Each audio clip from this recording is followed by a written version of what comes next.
Some of us deal with a lot of doubt, or the voice of doubt.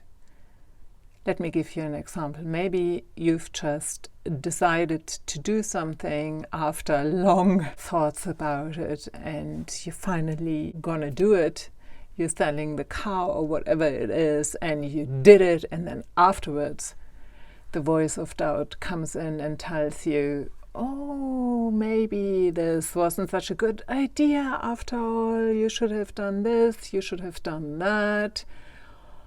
I think doubt can show up in many different ways. It can show up in the, oh, what will I be doing wrong? Or what could I be doing wrong in the future?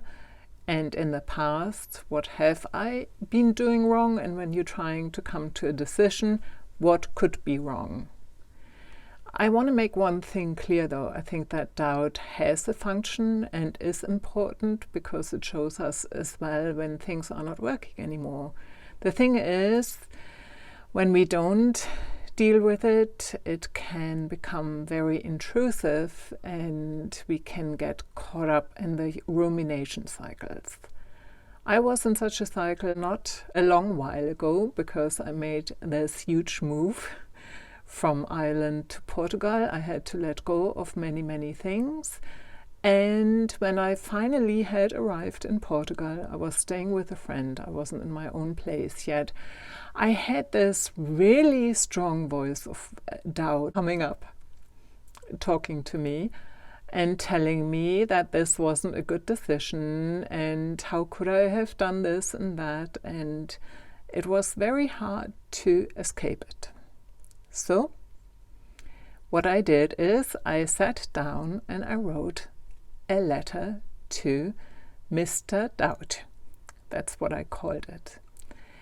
And I think that's a good way to deal with those inner voices, you might call them your inner critic, because I think the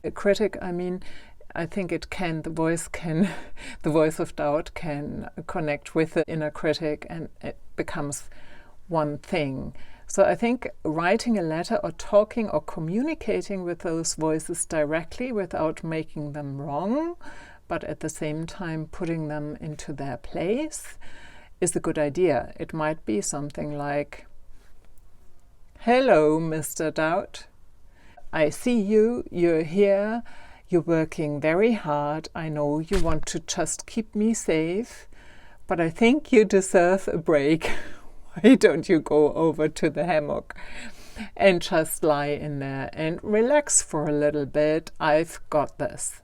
It's kind of just telling this part of yourself that they can back down a little bit, relax, and that you're gonna take it from there on. And believe it or not, it made a huge difference for me after writing that letter. I felt like I was ruminating less, I had less doubt, and when it showed up again, I would, with much kindness, send it back to the hammock. I'm really talking here about the intrusive one, not the one that wants to tell you something. So it's about really differentiating. I will put the link where you can see my letter into the description, so you can check it out if you like, because I made a blog post about it. So let me know how you're dealing with your voice of doubt and whether it's a problem for you or not.